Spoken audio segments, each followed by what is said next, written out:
Olá pessoal, estamos começando mais um episódio do podcast do Reumatais, um podcast direcionado para profissionais de saúde que queiram se atualizar em reumatologia.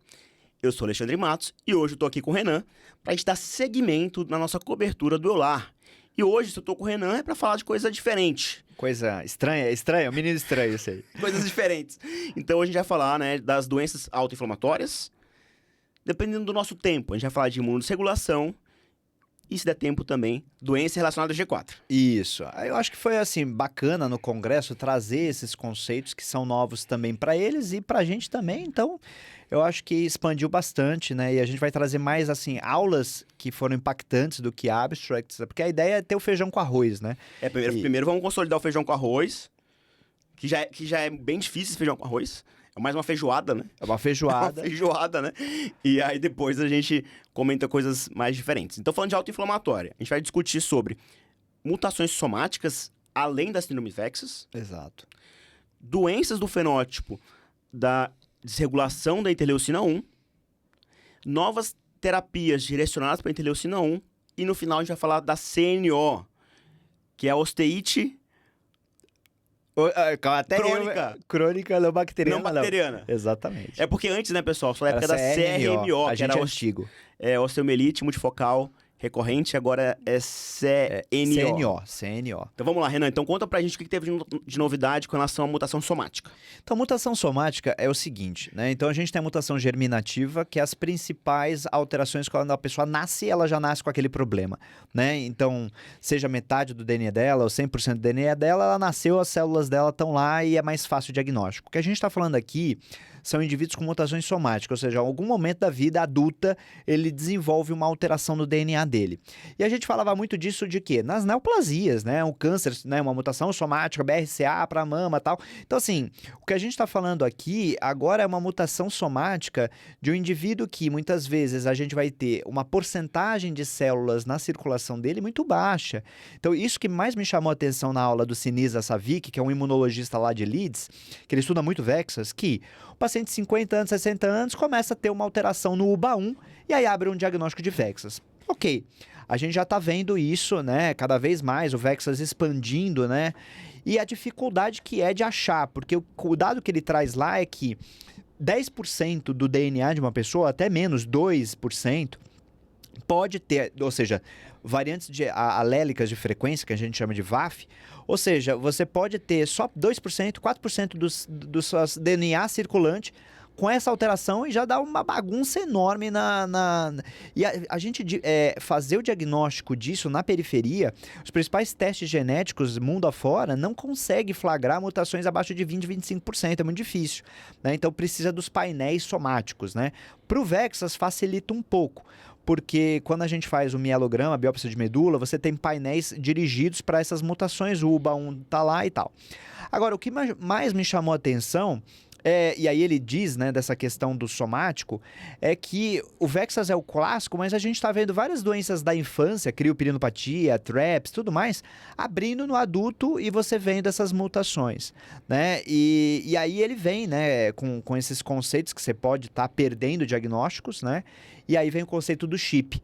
Você viu esse conceito do chip, Ale? Eu vi o conceito do chip. É da NVIDIA? É da IA, né? Não é desse. Não é da IA. Quem colocou o chip em algum lugar? Não. O chip são basicamente o quê? É uma hematopoiese, né, clonal de significado indeterminado.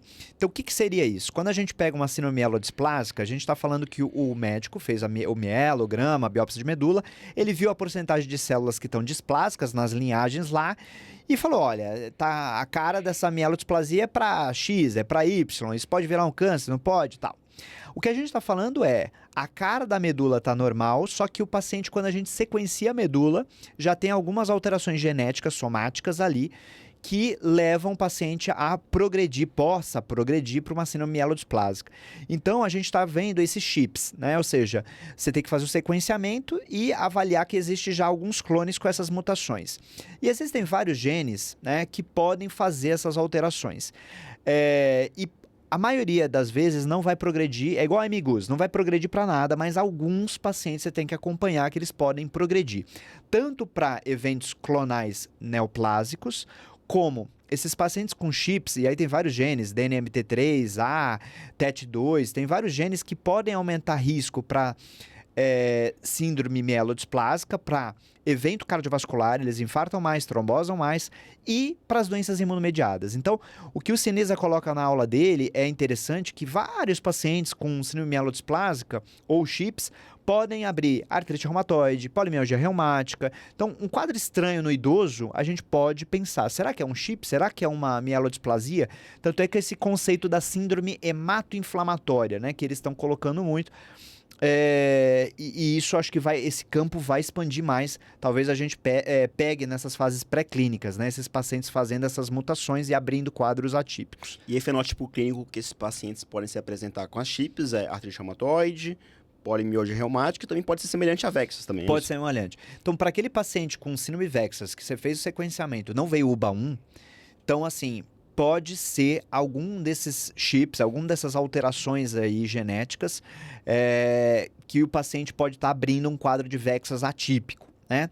E aí o buraco vai mais embaixo. Não, o buraco é muito embaixo, gente, só pra vocês entenderem. O buraco é tão embaixo que a gente tá regravando esse episódio. Tá regravando. Porque, na verdade, a primeira vez que a gente gravou ficou ótimo. Só que eu esqueci de colocar pra gravar o gravador. Aí só gravou a câmera. Então a gente tá regravando. Mas o buraco é muito embaixo, gente. O buraco é mais embaixo. A gente tá repetindo aqui pra gente repetindo mesmo. esse buraco porque, assim... sabe a banheira do Gugu, que é aquela bagunça? É aquela bagunça. É uba, uba, ubaê. Então é a síndrome VEXAS, E né? o termômetro da banheira do Gugu? Eu não lembrava dessa, não. Tinha o termômetro. O homem ficava lá, aí o termômetro você era assíduo, hein? Tinha Eu lá. não lembrava dessa, não. Tem a questão do termômetro. E é justamente isso, o termômetro dessas doenças é que o paciente pode ainda ter VEXAS, UBA1, e pode ser um VEXAS muito grave, prognóstico pior, né, faz mais evento, refratário, e ele pode ter alguma dessas alterações em cima do UBA1. Então ele pode ter alguma dessas mutações chips, como eu falei, TET2, DNMT3A, AXL, em cima. E isso, assim, ele não fala muito na aula, o Sinisa, mas pode guiar um pouco o tratamento. Ó, vamos transplantar mais, vamos ficar mais atento com isso e tal. Então, essa, eu acho que é a ideia do futuro da medicina é as mutações somáticas. Tá. E aí, Renan, eles falaram de outros mecanismos que podem levar também a esse fenótipo VEXAS-like. Que foi a parte metabólica agora. Metabólica. Então, assim, o Sinisa encontrou, assim, nas pesquisas, né, do grupo dele lá, é bem interessante que quando a gente fala desses genes, a gente está falando de muitos genes associados às vias metabólicas, ou da parte imunológica, ou da parte da questão hematopoética da coisa. Então, fazer um stem cell, uma célula-tronco, virar uma outra célula e tal.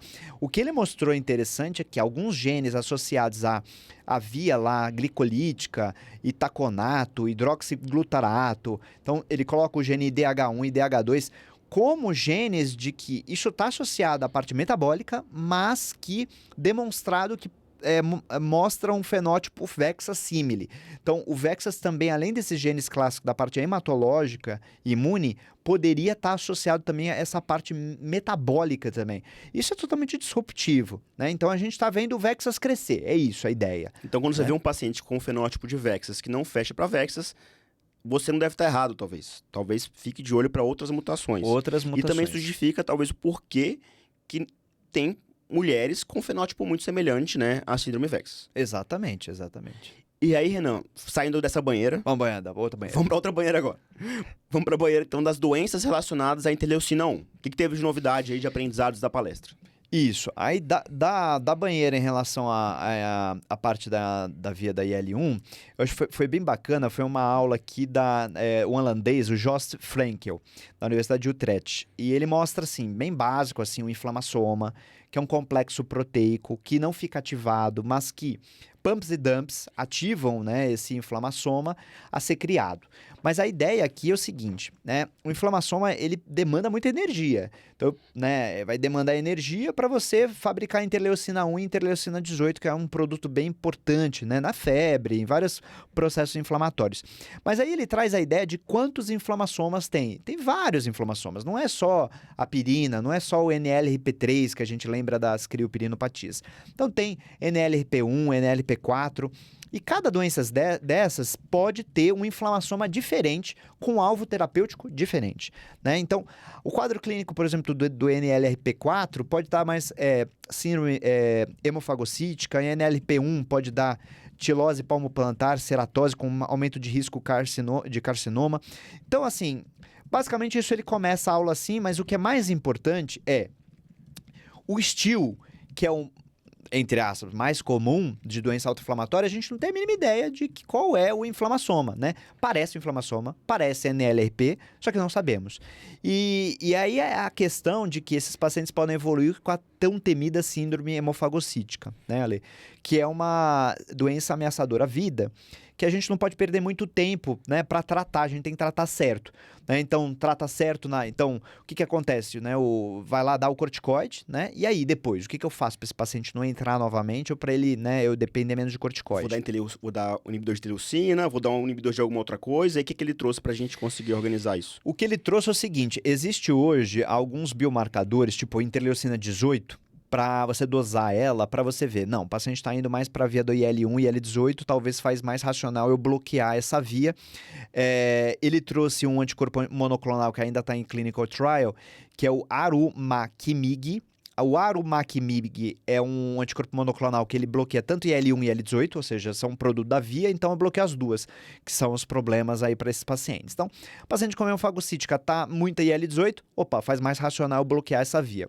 E um dado interessante que ele mostrou é que várias condições que fazem hemofagocítica podem aumentar o interferon, o teu interferon aí do lúpus, né? Sim, perfeito. E aí, assim, a ideia da gente bloquear o interferon seria mais interessante. A gente tem hoje um anticorpo que é o emapalumab, ou emapalumab, que é um anticorpo monoclonal anti-interferon gama, né? E aí ele dá a ideia de dosar um biomarcador que é o CXCL9. O CXCL9 é uma quimiocina que ela é produzida, né, quando o monócito vira macrófago pelo efeito do interferon, ele começa a produzir uma quimiocina para chamar, né, ajuda ali, que é o CXCL9. Então é um produto dessa via que deve estar sendo ativada, que é o interferon gama. Então, aí, se você tem a IL-18 na mão e o CXCL9, você vai ver quem é que está pendendo mais, quem é que está mais aumentado. Se tiver o CXCL9, talvez o bloqueio do interferon seja mais interessante. Isso é muito legal, né, Renan? Porque por muito tempo, muitas das doenças que a gente falava anteriormente que eram refratárias, talvez fosse porque a gente não acertava o mecanismo, né? Talvez fosse porque eram doenças mais relacionadas à via do interferon. Então, a gente está aprendendo isso na dermatomiosite, por exemplo, que tem uma via do interferon, a gente está aprendendo isso no lúpus, e também é o que a gente também está aprendendo agora na síndrome de ativação macrofágica, por exemplo. E isso faz muito racional, até com alguns tratamentos. Exato. Quando a gente fala de síndrome de ativação macrofágica, a gente sempre lembra do inibidor de calcinurina.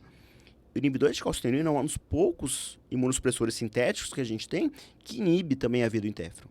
A mesma coisa o etoposídeo também inibe a via do interferon. E o inibidor de JAK também. Então, a gente começa a entender por que alguns pacientes eles falham e só vão responder a terapias, entre aspas, de terceira linha ou terapias alternativas, é porque, na verdade, a gente não está atuando na via correta. Exato. Aí a gente começa aquela sequência, né? Pulsa, beleza. Aí você fala, vou fazer ciclofosfamida, será que eu tô agindo na via? Imunoglobulina, será que eu tô agindo na vida? Rituximab, será que eu tô agindo na vida? Então, a gente vai muito, né, na tentativa e erro, e talvez no futuro, com esses biomarcadores mais, assim, uma realidade mais na minha prática médica, porque isso ainda é muito, né, em centro de pesquisa, né, a gente tá falando de universidade e tal, mas a ideia é trazer isso de validação prática para que a pessoa consiga acertar, já que é uma doença ameaçadora à vida, né? É que você não pode errar, né? Você não pode errar. Porque a gente na Reumato, a gente está acostumado a tentar acertar a tampa da panela. Eu falo isso para os pacientes. Eu falei, a gente tem que achar a sua tampa na sua panela. A gente vai achar um dia. Né? Na artrite reumatoide. A gente fala assim, vamos tentar esse daqui, pode ser que você não responda, mas uma hora a gente acerta. Uma coisa na artrite reumatoide. Exato. Uma coisa na espondiloartrite. Mas um paciente com uma doença ameaçadora à vida não faz sentido isso, né? O paciente pode evoluir com óbito. Na oncologia, hoje em dia, a medicina é personalizada. Exato. Porque o paciente vai morrer se você não tratar. Então, acho que o mesmo a gente tem que começar também a pensar em pacientes com manifestações graves e ameaçadoras à vida. A gente tem que, sim, correr atrás disso. E a partir do momento que tiver evidência, a gente tem que fazer uma força-tarefa para a gente ter esses biomarcadores disponíveis. Porque a gente não pode continuar mais ficando na tentativa e erro nesses cenários. Eu acho que essa é a ideia. E o que mais me chama também atenção também, Ale, ainda nessa parte... Ele fala, né, do estilo, essas limitações e com a ativação macrofágica, mas ele fala de outra doença autoinflamatória que a gente esquece de falar muito, que é a pericardite recorrente, né? Então, existem pacientes que fazem pericardite recorrente crônica, então o paciente por algum motivo faz uma infecção viral, mas depois aquilo fica, né, dando trabalho, pericardite, né? Aí risco de tamponar, né? Outra ameaçadora à vida, né? Então, pericardite recorrente pós-cirurgia, né? Então abordou pós-infarto. Então, e aí ele mostra alguns dados de meta-análise com anti-L1. Só um ponto, pessoal, que o Renan tá falando assim, um paciente que qualquer estímulo que ele tem, ele faz uma pericardite, Exatamente. Né? Não é um paciente que tem um episódio único, não, pessoal. O pessoal com episódio recorrente de pericardite. Ele teve um gatilho, provavelmente ele expôs epitopoli, e depois ele fica fazendo essa coisa recorrente. Mas e aí? Né? Já foi infarto, já foi cirurgia, a gente precisa agora tratar. E aí, alguns pacientes, principalmente que não respondem a colchicina, uma das terapias é IL-1. E aí ele mostra que, independente do tipo de medicamento, anakinra, canakinumab, rilonacept, todos eles mostrando em meta-análise a superioridade de você conseguir desmamar a corticoide e tal, e evitar o desfecho do tamponamento. Então, isso eu acho que foi uma autoinflamatória que não é muito falada, e eu achei bem bacana, né?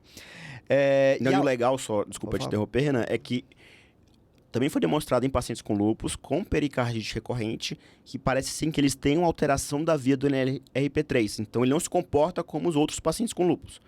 Isso até justifica o racional de você pensar na interleucina 1 para esses pacientes com lúpus. Inclusive, isso está no guideline americano, né? Em pacientes com pericardite ou serosite de repetição, você pode pensar na via da interleucina 1 e tem um racional fisiológico por trás disso. Exato, porque a colchicina ela é barato, bom, mas e aí? Quando não responde, ou quando não tolera a colchicina, o que eu vou fazer, né? E além disso, teve alguma coisa da interleucina? Algumas outras doenças que eu acho que foi disruptivo para mim é o seguinte, a gente sempre lembra do bloqueio da IL-1 para as doenças imunológicas, né? Então, autoinflamatória, alguma desregulação imunológica e tal. Mas aí ele traz o sentido de usar um bloqueador da anti-IL-1, por exemplo, numa doença chamada FIRES, que é o Febrile Infection Related Epilepsy Syndrome, ou seja, é um espectro daquela convulsão febril, né? Então a gente lembra lá da convulsão febril lá da pediatria, né? Criança convulsiona quando tá febre, tal, conduta expectante, a maioria das vezes vai bem, mas alguns pacientes fazem um status epilético que não sai, faz uma febre e por um motivo infeccioso e não sai, e aí você poderia usar, né, naqueles pacientes refratários, o anti-L1 para esses pacientes com FIRES. E a outra, que eu acho que também foi bacana, a mucopolissacaridose, existem vários defeitos do colágeno, do heparansulfato, que esses excessos aí que você não consegue degradar da doença do lisossomo podem deflagrar, né, um aumento de L1 e você usar o anti-L1 aí, o trabalho foi com o anakinra, diminuindo progressão neurológica para eles. Então, ou seja, onde eu quero chegar aqui? A gente começa a expandir os horizontes do uso do uso do anti-L1 para outras doenças que não imunológicas. Então, eu acho que essa é uma ideia bem bacana também. Então, a gente foi da doenças hemato-inflamatórias. Exato. Imunometabolismo. Exato. A gente tá em moda, a gente tá na moda aí. Tá na moda. E aí, qual é o problema? Alguém quer fazer isso e vai chamar quem pra fazer junto? Eu vi que o canakinumab é bom, mas eu preciso do reumato pra prescrever isso aí, né? Então, acho que vai ser o futuro, talvez, nessas outras doenças, desde que tenha evidência científica. Essa banheira foi bem funda, viu? Essa aí foi, a gente se afogou. Essa se afogou. Agora a gente vai trocar de banheira, então, tá? Agora a gente vai falar da CNO, que é da osteite não bacteriana crônica. Exatamente. Ou osteite crônica não bacteriana. Fica a critério Só do freguês. Deus, o termo, assim, quem veio, foi uma palestra bacana da Elizabeth Winter, que é uma endócrino, né? E depois vai fazer sentido porque eu tô falando que ela é endócrino da Universidade de Leiden. Eu já sei, pessoal, porque eu já gravei esse episódio a segunda vez, então eu tá já sofrendo sei. até agora no episódio. Não, tá ótimo.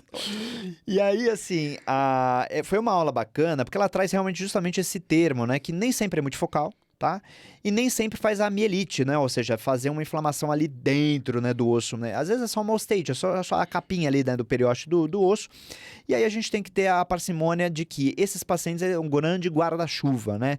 Tem o SAFO, tem a CNO, e é bacana dizer que ela coloca isso, né? Tem até o guideline dela, né, do ACR. Que a gente vai colocar na descrição esse guideline.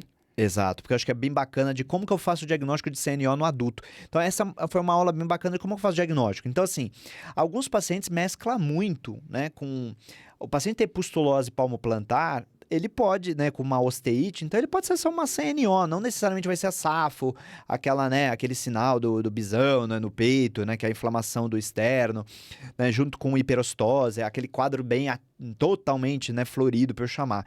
E assim, no fim das contas, parece ser o espectro da mesma doença, o tratamento é muito parecido, mas lembrar que essas doenças elas fazem um overlap muito grande com as espondiloartrites, né? Então, espondiloartrite axial, a psoriásica, hidroadenite supurativa, doença intestinal inflamatória. Então, parece ser tudo aquele bololô que lembra, principalmente quando que a gente deve lembrar? O paciente que faz lesão no externo e clavícula. Então, tanto criança como adulto que faz aquela inflamação externo-clavícula, lembrar mais da CNO, tá?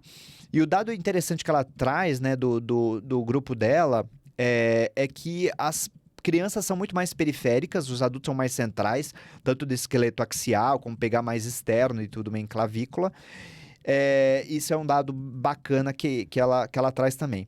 E uma outra coisa que ela mostra é que sintoma constitucional, febre, prostração, aumento de VHS-PCR é muito raro. Então, quando você vê um paciente muito ruim, prostrado, febrão, VHS-PCR aumentado, não pensar em CNO. Deve ser alguma outra condição. Alguma outra doença, uma desregulação ou uma coisa infecciosa mesmo. Infecciosa. A osteomielite estoura o VHS, mas na CNO, asséptica, né, que aqui a gente está falando de doença asséptica, não vai aumentar muito o VHS-PCR. Né? E um outro dado que, né, é bacana também que ela traz é paciente refratário, puxa, tá piorando, dor e tal, calma, né? Muitas vezes o paciente, você tá tratando bonitinho e tal, e não necessariamente é uma refratariedade, pode ser vários outros elementos, né? Então, amplificação, né? A própria resolução do osso ali, gerador e tal. Então, ter tempo, osso é tempo, né? A gente vê isso na osteoporose e aqui não vai mudar muito, não. E Renan, ela falou, deu algum sinal, assim, quanto que eu tenho que pensar mais do ponto de vista de fenotípico? Se pega mais região axial, mais região periférica, isso muda de acordo com a idade? Então, na pediatria, a gente vê mais o quadro periférico, né? Então, fêmur, né? Húmero. Agora, no adulto, a gente vê mais esse quadro mais externo costal aqui. Então, externo e clavicular. Às vezes, podendo pegar até as primeiras costelas ali também, né? Então, clavícula e as primeiras costelas. Então, essa inserção entre clavícula, primeira costela e externo, a gente pensa muito mais no adulto, tá? A criança é muito mais multifocal e muito mais periferia. E um aprendizado que eu acho que fica para todos nós é que a gente está vendo, né? Tanto na Vexas quanto agora na CNO, que nem sempre o paciente vai fechar ali todos os critérios, você já escolheu outras causas e a gente vai acabar tratando como fenótipo clínico, né? Então o paciente parece um SAFO, mas não fecha, deve ser um CNO. Pode ser. Né? E aí a gente acaba tratando ali o fenótipo clínico, né? Exatamente. E aí, uma outra questão que ela mostra no guideline é a ideia da gente fazer um baseline bom, né? Então, esse paciente, às vezes, poxa, fazer uma cintilografia, ou se você tem disponibilidade, o PET, porque ele ajuda em vários sentidos, né? Você falou para fazer cintilografia óssea? Por quê? Você disse isso? Falei, cintilografia óssea. É a única situação que a gente fala isso, né? Na reumato, né? Na reumato, na reumato, pensa aí, a gente sempre condena, né? Tipo, não faça. Não faz cintilografia, vai dar degenerativo, né? Vai dar degenerativo, serve pra nada, né? Mas agora... Aqui faz sentido. Então, se você pedir, eu já tô entendendo o que você quer aí de raciocínio. Porque a gente vai ver onde tá as lesões. Algumas até mostram assim, ó, tá ativo, não tá, né? E o PET também pode ajudar nisso, né? Pode guiar sítio de biópsia também, se você estiver suspeitando de alguma outra doença infecciosa ou tumor e por aí vai. Então, acho que o baseline é bom para você saber, ó, vou começar a tratar, porque às vezes você acha que é só naquele foco, mas é multifocal, né? Então, fez a investigação, acho que isso é bacana, né? E aí, começar a tratar. E o tratamento, Ale, foi o que mais me surpreendeu nessa aula. Ela é endócrina, né, pessoal? Fica a dica já para vocês aí. O que será que ela gosta de usar, né? Quando eu fui olhar os dados lá, ela coloca tudo bem que o guideline, você pode usar o AINE, claro, e aí depois já começa a linha de você usar ou o bisfosfonato ou o anti-TNF. Eu sempre coloquei, bisfosfonato, né? A gente tem tanta mão com anti-TNF, anti-TNF é tão bom para as esponjas, já pega tudo ali, né? A gente dá anti-TNF por muito menos. Exato. E aí ela veio com o dado robusto aí de mais de 50% da melhoria completa com os bisfosfonatos, principalmente pamidronato, né? Não, dependendo do estudo, ele chega até quase 90% da resposta. É muito... Pessoal, só um detalhe, eu não sei de cor, tá? Eu tô colando aqui. Só pra deixar claro isso pra vocês. Tá na colinha. Tá na colinha. Mas assim, uma endócrina, aí eu fui ver, ela é endócrina, agora fez sentido. Mas assim, ela tem bastante, né, propriedade. Infelizmente, muitos tratamentos ainda acabam sendo muito off-label, mas assim, a gente tem esses dados interessantes que ela trouxe aí em relação a quase 90% da melhoria com o bisfosfonato. E a gente estava justamente falando, né, o paciente quando ele começa, né, a usar isso, mexer na osteoclastogênia, ele pode deflagrar dor, e não necessariamente uma dor de 2, 3 meses, pode ser que ele está recuperando o osso dele ali, e é uma atividade da doença. Então tem muita calma, pede outro exame de imagem, né, porque às vezes você fica fazendo overtreatment nesses pacientes, e é isso, né, você pode começar ou com anti-TNF ou com bisfosfonato. Na aula ela atendeu mais para os bisfosfonatos do que o anti-TNF, mas você pode usar assim o anti-TNF, e não na resposta, mesmo que às vezes você pode até combinar, aí você chama ajuda, né? O famoso chama ajuda, né? E aí o ajuda, ela até deu exemplo, né? Talvez os anti-IL-17 sejam um futuro, né? Para esses pacientes, mas a aula termina principalmente aí com a ideia que os bisfosfonatos são bons, dá para usar, é barato, todo mundo tem, e eu acho que isso é interessante. E o tempo de resposta, né, Renan? Pra gente ter paciência, né, com relação ao tempo de resposta, 3 a 6 meses, muito do que a gente já está acostumado ali na artrite reumatoide e nas espondiloartrites. E o racional também para usar o bifosfonato é porque é uma doença que tem aumento do turnover ósseo. Exato. Né? Então faz todo sentido realmente a gente usar o bifosfonato. Excelente, Renan. Agora, a gente vai... Tava mais light, né? A CNO foi uma banheirinha mais vai light. pra sauna agora? O que é? Nem sei. Cara, eu acho que é inferno, né? O inferno. Agora, eu até me descompensei aqui. Agora... Deixa eu só ver aqui o que é mais light aqui. Não, o pior é que eu acho que o próximo bloco, ele é mais light do que o primeiro bloco, o começo. Pode ser. Vamos lá, eu acho que vai ser. Eu não sei. Eu não sei, na verdade, a próxima aula não, as outras vão ser mais tranquilas. Vamos lá, então. Agora, na imunosregulação, a gente vai falar sobre... Calma, pera. Calma, pera aí. Eu vou falar o bloco geral e o Renan fala o nome das doenças aqui, porque eu não sei nem falar. Vamos lá, então. Revisando as imunodeficiências primárias, imunodeficiências secundárias, sobreposição de autoimunidade e imunodeficiência, e depois imunorregulação das mutações do STAT-GOF. Eu acho que é isso, mas... Star Wars, o último com Star Wars. Caraca, Star Wars, Star Trek, é difícil. Vai lá, toca aí, vai, o que a gente vai falar agora, então? Então, bem, é um tema que eu gosto na imunodesregulação. E, assim, o que eu vi lá, né? Eu acho que é bem bacana de ver, né, essa galera que produz os dados, né? Então, e foi do feijão com arroz, entre aspas, aí, né? Então, uma aula bem bacana que eu vi foi do Frederic Laucat, que é um dos responsáveis para identificar os genes do ALPS. O ALPS é aquela doença linfoproliferativa, né, que o paciente faz a síndrome de Evans, né, PTI, com anemia hemolítica autoimune, e aí faz linfoproliferação, né, a gente lembra muito. Então, é um dos criadores dos genes, né, dessa doença. Então, é uma referência, né, no tema. E aí ele mostra, assim, na aula dele, primeiro que ele começa com as mutações somáticas, ou seja, mais uma vez, todo mundo falando das mutações somáticas. E até um ponto, eu acho, Renan. Qual a diferença, né, de imunodesregulação para as autoinflamatórias? Ou é a mesma coisa? Todo mundo ali é um grande guarda-chuva, sobreposição?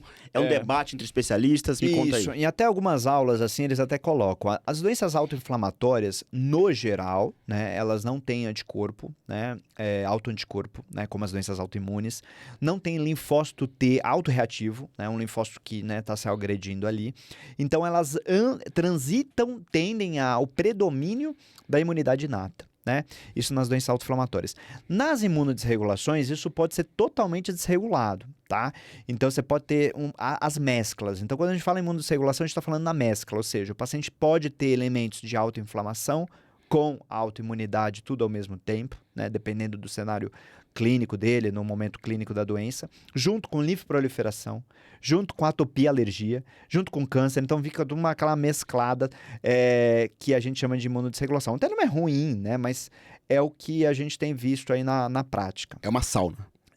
Exato. Tá, manda aí, continua. Mas aí, como ele trabalha muito com ALPS, né, ele trouxe alguns dados bem bacanas que eu acho que é para a prática do reumatologista, né? Anemia hemolítica autoimune. Então, para aquela paciente, né, criança, adolescente, abrir uma RAI, né? O dado é muito interessante que ele mostra que o risco de você pega uma criança com anemia hemolítica autoimune e você fala, tá, qual é a porcentagem, o R aí de você desenvolver uma doença monogênica? Você tem um defeito genético e essa ser a sua causa da anemia hemolítica autoimune. Ele coloca uma porcentagem, um risco relativo de 830 vezes, pelo menos é o dado francês, que é onde é muita coisa. Ou seja, pegou uma criança com a RAI, PTI e anemia hemolítica autoimune, a porcentagem de você encontrar algum defeito genético é gigante. Isso em criança. Oi? Isso em criança. Isso em criança. Tá? E aí ele traz outras porcentagens, por exemplo, a doença reumática aumenta 6 vezes o risco, né, de ter alguma doença monogênica, mas não é muito, né, então talvez no ambulatório, por exemplo, 6% seria alguma coisa genética monogênica, um gene fazendo a doença, mas você pega a anemia hemolítica autoimune, isso me chamou muito a atenção. E aí vários genes podem estar associados a isso, viu, Ali? Então, os checkpoints, né, então CTLA4, né, que a gente tem até terapia contra, tal. Então pode ser um defeito do CTLA4, do Star Wars, né, que a gente brinca, JAK-STAT, né, a via da apoptose, né, que é o ALPS, NF-κB, mTOR, então pode ser vários genes, tá? Não precisa, o ouvinte não precisa ficar doido com isso, mas saber que Evans na criança chama muito atenção. E aí, olha que dado bacana, né? Ele traz que em 2 estudos, né? Mostrou num trabalho da Blood, 40% dos pacientes com Evans, principalmente na pediatria, 40% de ter algum defeito genético. Ou seja, 60% não tem, mas 40% tem. E aí ele faz um outro trabalho mostrando 10%, né, na população francesa. Ou seja, mesmo assim é muita coisa, né? Ou seja, é uma porcentagem alta dos pacientes com Evans fazendo. E essa mutação genética seria? Dessas todas aí que eu falei, CTLA4, JAK-STAT e tudo mais. Então, vamos colocar no... São somáticas. No pior cenário, não. Aí ele coloca ou somático ou germinativo, tá? Mas vamos colocar aqui no pior cenário, né, para o paciente, né? Ele poderia ter uma mutação em 40%, 50%, né, de ter um Evans, né, na pediatria e você ter um defeito genético muito bem estabelecido. E aí, tá. E aí eles foram estudar em 200 indivíduos com Evans no lúpus, na pediatria. Então, eu vou ver o Evans do lúpus. Aí baixa um pouco a porcentagem. Isso eu achei bem bacana. Fica uns 10, 20%. Então, os quadros hematológicos isolados, parece que você vai ter mais defeito genético do que o paciente com lúpus. Ou seja, aí a ideia de que o lúpus ele é muito poligênico, muitas, né, tem que ter a irradiação, né, a infecção, o hormônio e tal, e aí cai para 10 a 20%. Mas mesmo assim é uma estatística relativamente alta, tá? E aí ele dá esse dado que eu achei bem bacana em relação ao Evans, né? Que é onde eu acho que é o nicho de trabalho dele, que ele age bastante. E muda completamente aí a figura de você ter, dependendo da mutação, às vezes tem que fazer transplante e tudo mais. Então, eu achei essa mensagem bacana dessa aula do francês aí. E, Renan, com relação às imunodeficiências secundárias? Eu acho que agora é mais dia a dia da gente, da reumatologia. Dia a dia. Essa foi uma aula bem bacana da Nathalie Fred, é de Freiburg, na Alemanha. E eu achei bem bacana que ela traz justamente o dia a dia, ou seja, a gente fala muito de higiene e tal, mas e o dia a dia? É imunodeficiência secundária alguma coisa. Pra quem tá dormindo, acorda agora, pessoal, acorda aí, bora acordar. Acorda que agora é pra prestar atenção. E não vai bater o carro, não, vamos lá. Então, assim, a gente tem que fazer o feijão com arroz, O paciente é mal, assim, tá desnutrido, né? Então, enfim, tem alguma infecção que justifica, então HIV, condições crônicas, malária, leishmaniose, então ela traz o feijão com arroz, assim, da gente pensar, olha, pode ser que essa é a causa da imunodeficiência do paciente. A nutrição, algum medicamento, e aí a gente lembra diversos medicamentos imunossupressores, com detalhe para os antipiléticos, então fenitoína, carbamazepina, esses medicamentos fazem hipogama, então a gente tem que tomar cuidado com alguns pacientes anticonvulsivantes fazem hipogama, tá? Então, e principalmente a fenitoína é do mal, né? Coitada, ela é bom remédio, mas assim, a gente tem que tomar cuidado com a farmacodemia, mas também hipogama. Fiquei bem pensativo agora. Ficou pensativo? Fiquei bem pensativo. E aí doenças crônicas, obviamente, né? Doenças hematológicas, diabetes também é uma causa de imunodeficiência secundária. E aí as enteropatias perdedoras de proteínas, nefropatias que a gente vê, né? O paciente com lúpus, com nefropatia, pode fazer hipogama, enteropatia. E, enfim, acho que esse é o feijão com arroz. E nas nossas doenças, e aí ela traz, por exemplo, lúpus. Pode fazer hipocomplementemia, é uma manifestação de atividade da doença. O complemento cair e o complemento quando cai, dá aumento de risco de infecção. Então, é bem... E lembrar também que deficiência primária do complemento está relacionado também ao lúpus também, né? É uma via de mão, né, dupla, né? Mas assim, neutropenia, linfopenia no lúpus. Então, às vezes é essa a causa do paciente fazer, né? Ela coloca bem, né, da neutropenia da síndrome Felt, da LGL, que é uma leucemia crônica que, né, pode dar na artrite reumatoide, que é a Large Granular Leukemia. Que custa com neutropenia também, né? Neutropenia, então na R. A vasculite associada ao ANCA, a gente tem o neutrófilo, né, disfuncional, com netose. Pode ter hipogama, né, na vasculite associada ao ANCA, a gente vê muito mais hipogama. O Sjögren, quebrando barreira, né, então o paciente faz, né, aquela boca seca, aumenta risco de lesão de boca, né, de periodontite e tal. Então, tudo isso a gente, né... Isso vai levar a uma deficiência secundária pela nossa doença, né? E aí o bacana é os remédios, né, Ale? A gente faz muito, né, as terapias com depressão de linfócito B, que faz hipogama, né? Então depende muito da doença, né, da dose cumulativa de rituximab que você está fazendo, né, em qual time, dos tratamentos anteriores, que são uma coisa que às vezes o pessoal esquece. O pessoal fala assim, nossa, mas esse paciente fez hipogama por causa do Ritux. O Ritux pode ter sido ali o gatilho final para a imunodeficiência, mas você não pode esquecer que antes você fez uma dose acumulativa de ciclofosfamida, uma dose acumulativa de microfenolato. Já foi demonstrado tanto em ANCA quanto em lúpus que, de acordo com a dose acumulativa de imunossupressão, entre aspas, desse paciente, você tem maior risco de hipogama quando você faz o rituximab. Exato. Então, quanto que ele fez, né? Por exemplo, ciclofosfamida a gente vê, né? Calcula a dose cumulativa, porque pode ter aplasia da medula toda do paciente, né? Agora, claro que tem alguns remédios, tipo inibidor da JAK, aumentando o risco de herpes zoster, né? E L6 mexe muito na via até em pele, né? Com estáfilo e tal, anti-TNF também, fungo, micobactéria, né? Os anti-TNFs. Anticomplemento, né? Então, eculizumab, por exemplo, aumenta risco de infecção por meningococo, né? Neisseria, meningite, gonorreia e tal. Então, aquela coisa toda que a gente vê que alguns medicamentos aumentam risco para alguns bichos. E aí, Ale, é justamente essa ideia, ela traz bem bacana. Quem faz mais hipogama, né? Então, assim, o que ela traz, assim, do ponto de vista de que paciente reumático pode ter hipogama, quando faz o rituximab, de 10% a 56%. Ou seja, por que tão... Porque as doenças são diferentes, né? Como você falou, o que usou antes, né? Quanto de tempo que usou rituximab. Então, quando ele pega a vasculite associada ao ANCA, a gente vê uma probabilidade, né? Para aqueles pacientes que estão em tratamento com rituximab, de poder ter até em 45% algum hipogama, que não necessariamente vai ser clinicamente, ter algum impacto clínico de ter infecção e tudo mais. Às vezes é uma hipogama leve, mas 45% pode ter, contra 22% da artrite reumatoide, contra 9% de outras doenças reumáticas. Então, assim, parece algo mais no universo da vasculite associada ao ANCA, né? Mas é como você disse, vai ter que ver os outros, né? Usou ou não ciclofosfamida.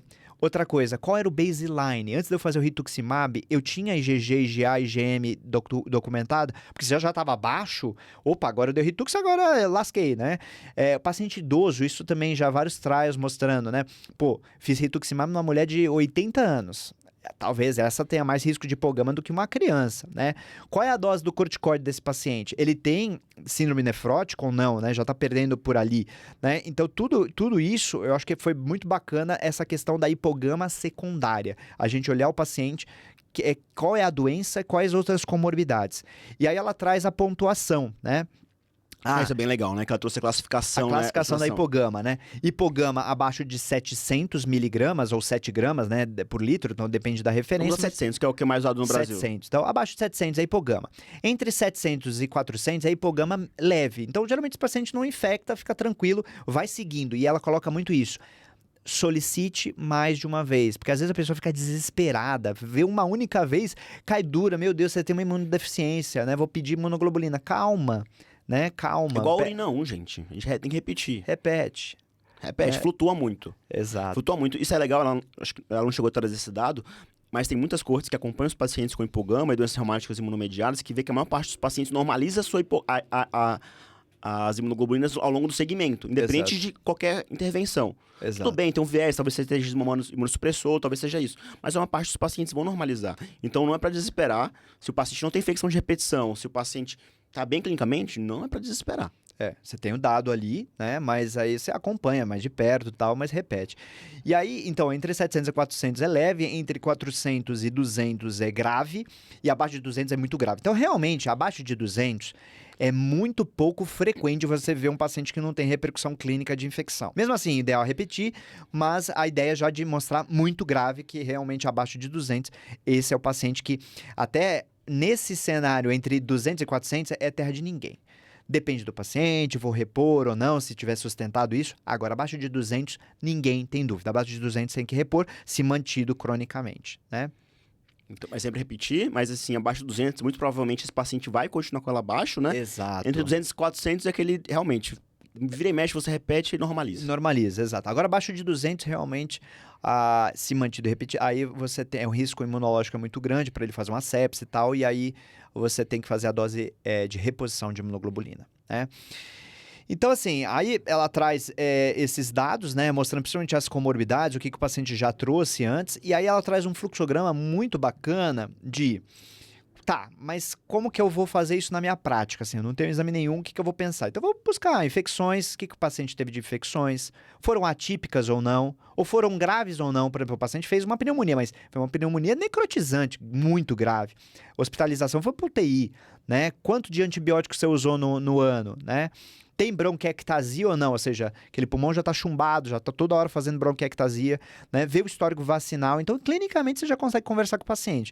E aí, você pedir a avaliação básica, né? Ou seja, hemograma, contagem de linfócitos, baseline e acompanhamento das imunoglobulinas, complemento, todo mundo tem, C3, C4, sorologias, né? A urina, né? Para a gente ver se está perdendo proteína, né? Eletroforese, sorologia, então, ok. E aí a gente já parte para um pouquinho mais específico. Tá, já tem esses dados, o que eu posso complementar? Aí eu posso avaliar a imunofenotipagem CD4, CD8, CD19. Então, CD4, CD8 para ver linfócito T, CD19 linfócito B, as células NK. Isso é debatido, mas ela coloca, né, a subclasse de GG, entre GG1 até GG4, né?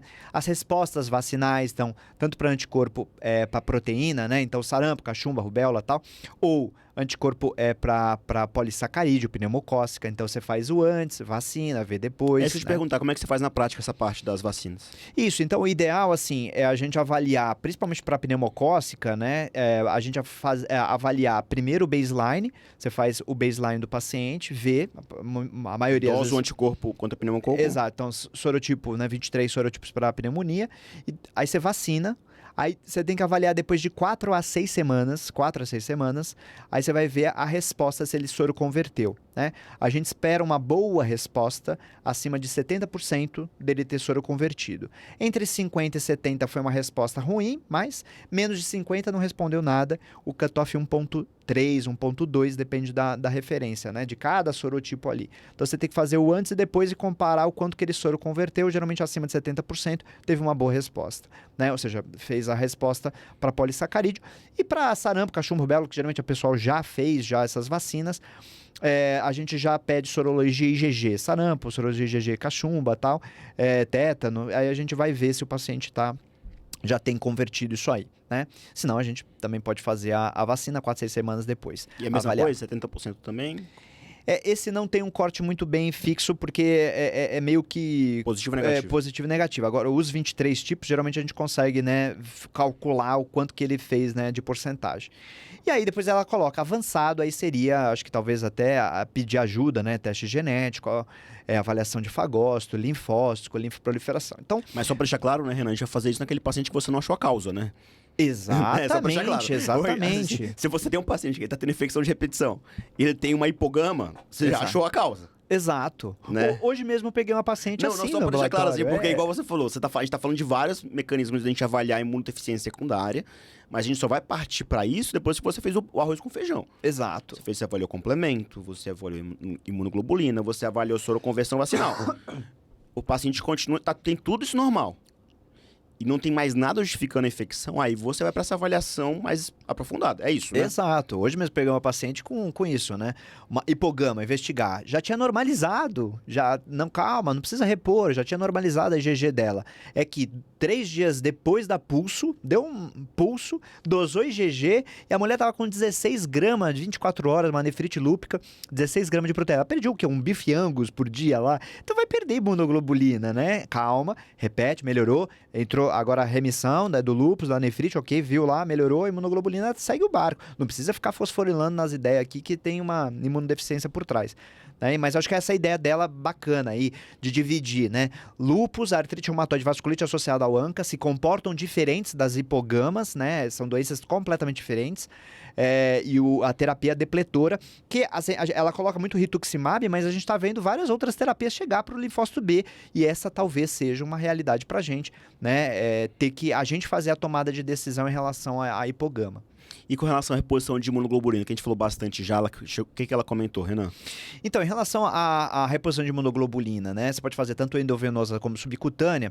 E aí, geralmente, ela coloca um cutoff abaixo de 400, né? Aí na corte dela, né? Isso é, como eu falei, muito debatido. Abaixo de 200, ninguém tem dúvida. Entre 200 e 400, aí você vai ter que ver muitas coisas. Você vai ter que ver a resposta vacinal, se tiver alterada, ok. É um dado qualitativo que o paciente, além de quantidade, qualidade dele tá ruim. Ou é aquele paciente que infecta muito, né? Ou o paciente que você espera que vai dar ruim. Não, ó, já tá ruim, eu vou fazendo rituximab. Opa, né? Eu ainda vou fazer o rituximab. Então, assim, aí ok, entre 200 e 400. Mas ela coloca o cutoff de abaixo de 400, talvez valesse a pena já fazer a reposição. E a dose é de 400 a 600 miligramas quilo, ou 0,4 a 0,6. Uma né? dúvida minha, talvez não vai ter resposta, né? Mas o paciente, por exemplo, ele não tem infecção de repetição, não tem. E tem ali uma imunoglobulina de 320. Sim. E aí? Então, esse paciente a gente vai ver justamente a resposta vacinal. Tá? Resposta vacinal dele tá boa ou tá ruim? Se tiver ruim, aí vale a pena... Agora, se tiver boa resposta vacinal, ele não infecta. É um paciente que você tem na mão. Você não vai escalonar mais a imunossupressão dele. Você pode... Eu não vou fazer o rituximab. Você pode seguir o paciente. Mas se eu for fazer o rituximab? Aí é melhor, porque você já vai acertar o que já não tá muito bom. Então, porque a tendência cai mais ainda, né? A tendência cai mais. Exato. É o Acho bom que é o bom senso, senso. né? Aí é o bom senso. Por isso que dos 200 a 400 é o bom senso, abaixo de 200 é muito risco imunológico, O problema é que urgência. o bom senso às vezes a gente não tem, né? Então é bom estar escrito, né? Depende do dia também, você não tá de bom senso. Tem dia que você não dorme direito Exato. e passa as coisas. Exato. Mas estão se revisando, então, paciente com uma imunoglobulina persistentemente baixa, com infecção, não tem que discutir, vai repor. Exato. Paciente tem uma resposta vacinal ruim, considere também repor. Exato, Vai repor considere também. repor. Você vai fazer uma terapia imunossupressora, como o rituximab, eu acho que não tem muita dúvida, mas eu acho que mesmo se você fazer uma ciclofosfamida, eu acho que é prudente sim. você fazer a reposição da imunoglobulina. E naquele paciente que a gente não discutiu ainda, que ele tem uma deficiência dupla, ele tem deficiência de GG e IgM, deficiência de GG e GA. E aí, isso favorece eu repor ou não favorece?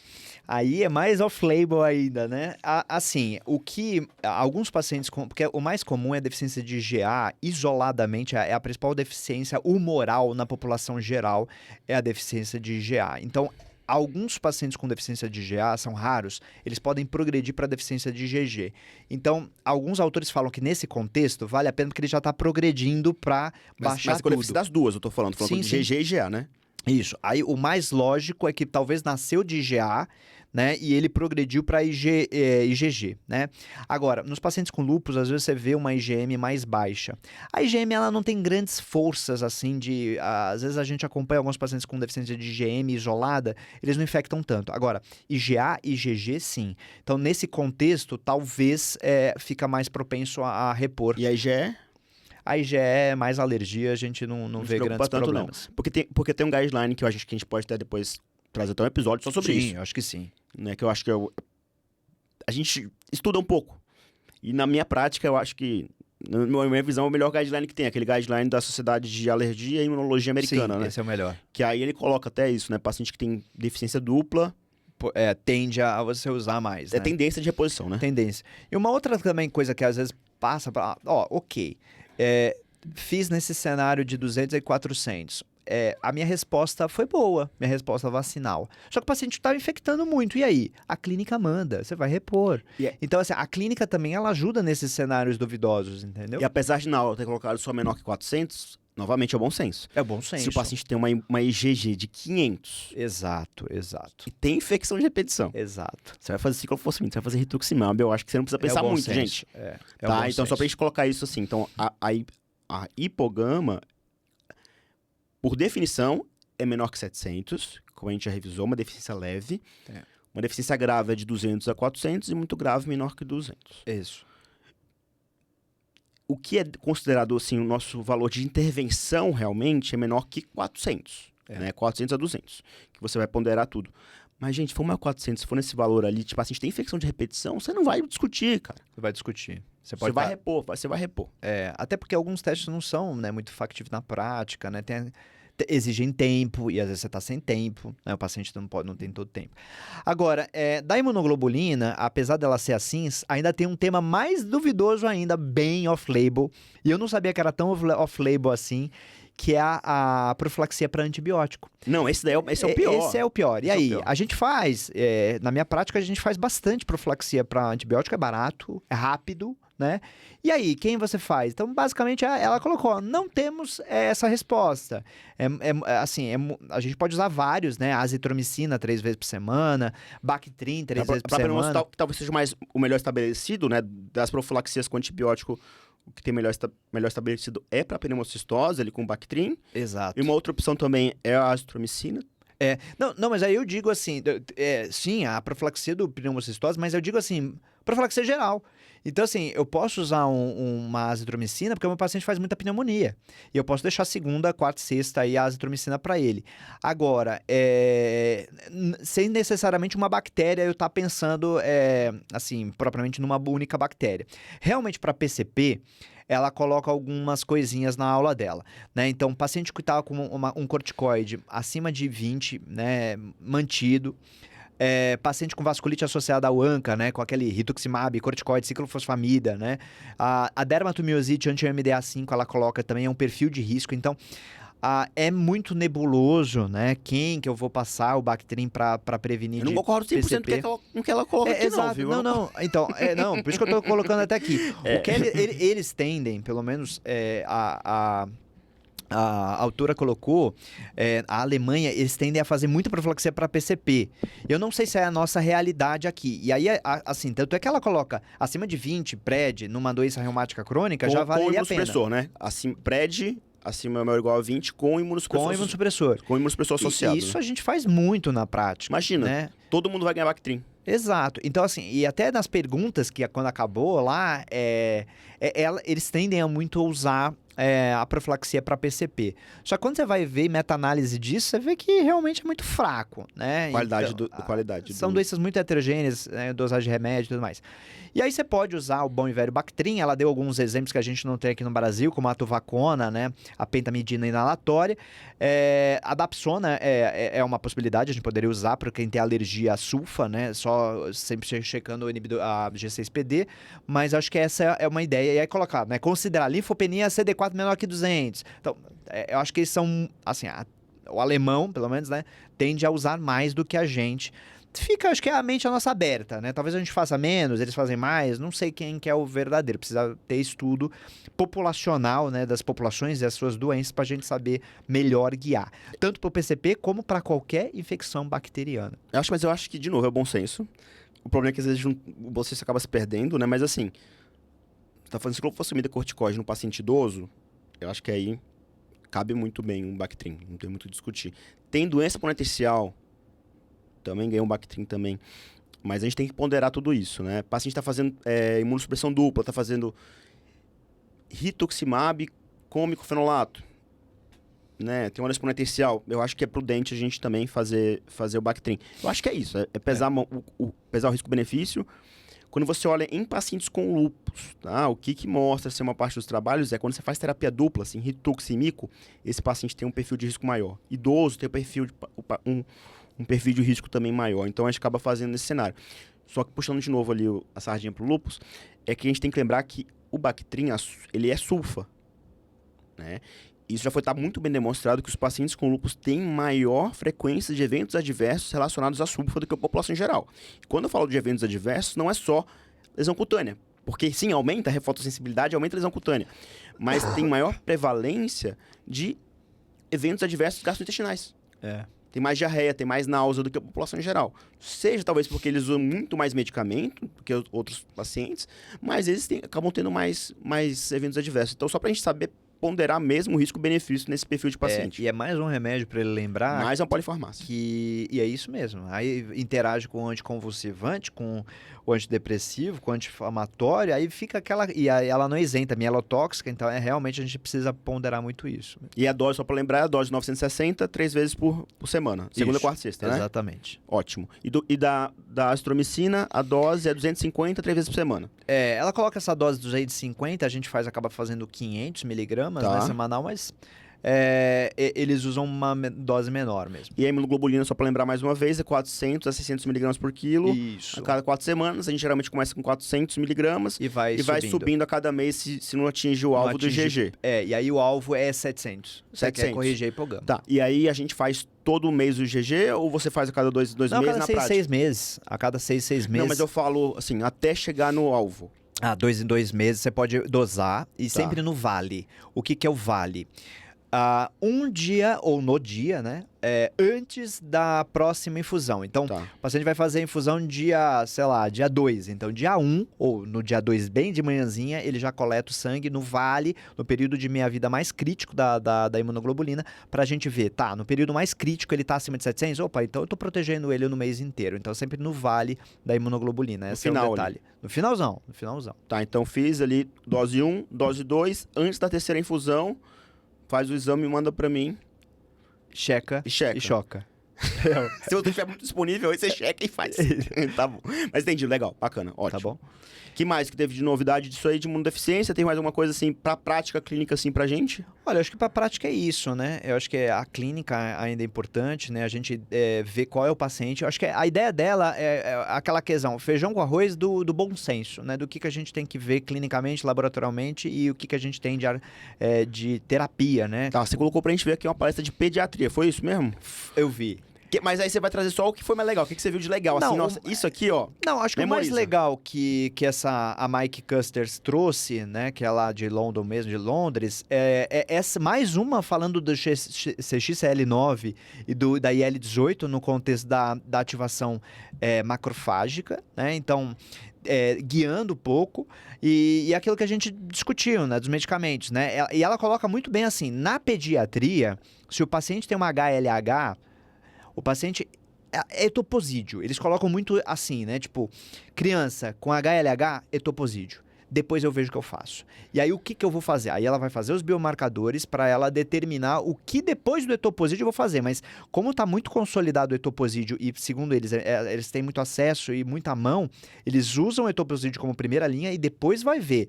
Então, DEXA, protocolo etoposídeo, depois vai ver ciclosporina, inibidor de JAK, inibidor de interferon, anti-L1. Então, acho que essa é a ideia para mim que eu não tinha muito assim e eu achei bem bacana dela de vamos fazer primeiro o etoposídeo, se for uma HLH, e aí depois a gente vai ver, é genético, é monogênico ou não. É uma síndrome de ativação macrofágica secundária a alguma doença autoimune, né? Então, dermatomiosite, lúpus e por aí em diante. Então, acho que essa é a ideia. Né? Achei bem legal, tô vendo aqui, bem legal mesmo, Renan. Bem legal mesmo. Tá? Eu acho que isso foi o mais bacana dessa aula. Também, talvez até a gente pensar mais no etoposídeo na reumato adulto também, né? Acho que a gente tem muito pra aprender com eles aí. Tudo bem que eles acabam pensando mais na liga primária também, né? Tem todo esse cenário, mas... Agora, vamos lá. Agora uma curiosidade. Curiosidade? Que eu acho que é bacana. Que dado da história clínica me faz pensar que essa ativação macrofágica, será que é só síndrome de ativação macrofágica ou será que é uma HLH, né? Que é monogênica, é genética, né? Na infância. Qual dado clínico me aponta mais para HLH? Eu colei, gente. E aí? Eu colei aqui, sou culpado. Eu tava passando o olho aqui nos slides aqui. Qual é? Albinismo. Albinismo. Me chamou atenção quando eu vi isso aqui. Então, quando a criança tem, assim, né? Então, albina, né? Então, e aí é albinismo óculo cutâneo, né? Então, cabelo prateado, cabelo branquinho, né? Olho também, né? A íris não colorida, né? Adequadamente colorida. Então, esse é o paciente que aumenta muito o risco de ser uma hemofagocítica genética. Isso é uma LH mesmo, né? E aí esse paciente, o que muda do dado clínico? Transplante. Então, eu tiro ele, etoposídeo, posso usar o inibidor de JAK e tal, como janela para o transplante. Esses medicamentos, eles vão ser estabilizar o cara, o menino tá bem, e aí ele vai pro transplante de medula, o que é diferente totalmente do que a gente faz. E com relação ao EBV, ela chegou a comentar alguma coisa do EBV? O EBV é uma causa, né, ela passou bem rápido, né, a gente sabe que o rituximab, como o EBV, ele é muito linfotrópico para linfócito B, e ele fica escondido lá no linfócito B, a gente tenta acertar o linfócito B para tirar a principal célula matriz que ele se aproveita, né? Então, mas ela não passou muito nesse conceito, tá? Então, só para lembrar isso porque é uma coisa importante. Então, paciente com síndrome de ativação macrofágica, você tem que investigar EBV. Exatamente. Isso aqui é pra vida, na verdade. Independente de ser pediátrico ou ser adulto. Você tem que investigar EBV. Se EBV é positivo, você não tem uma outra causa especificando EBV positivo. Aí muda a via do tratamento, que é o rituximab. Que a gente falou, né? De ciclosporina, falou de IJAK, inibidor de interleucina, um monte de coisa aí. A gente falou de corticoide, mas nesse cenário é o rituximab. Exatamente. Tá. E aí, agora você vai falar de um negócio que eu nem consegui falar o nome aqui. Quinasopatias. Quinasopatias. Tá parecendo o jogo do Azerbaijão. Quinasopatia, bora lá. Porque é das quinases, né? Então, o sistema JAK-STAT, né, é o sistema de Just Another Kinase, né? Então, a gente tem esse sistema que ele conversa muito com várias citocinas que vêm de fora, vão alertar a célula, falar, olha, tem algum problema, e aí as quinases, elas ficam ali fosforilando para fazer o que a gente chama de downstream, a sinalização dentro da célula, para ativar alguma via, né, que ela queira. E aí, assim, o que me chamou a atenção, né, nessa aula é justamente que, assim, existem os ganhos e perdas de função desse sistema Janus quinases, né? E aí, também era uma outra alemã, de Dresden, a Caterina Schutz, e ela mostrou que, assim, várias doenças podem ter ganho ou perda de função de várias STATs. STAT 1, 2, 3, 4, 5, 6, todas praticamente, tanto as STATs como as JAKs. Então, cada vez mais a gente tem visto doenças que são perda ou ganho de função. As perdas de função, elas estão muito envolvidas, geralmente, em infecções graves. Então, o paciente tem muita micobactéria, infecção viral e tal. Os ganhos é o que conversa mais com a nossa realidade.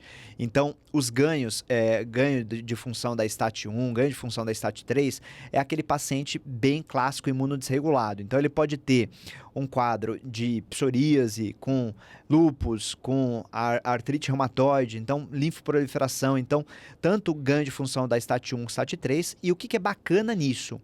É porque se eu conseguir identificar esse paciente, eu tenho uma terapia-alvo que os inibidores da JAKs. Apesar de eu não estar agindo na STAT-JAK, né, acaba conversando um pouco, é aquele lúpus, aquela doença imunomediada que eu consigo muitas vezes mudar totalmente o meu raciocínio com o inibidor de JAK.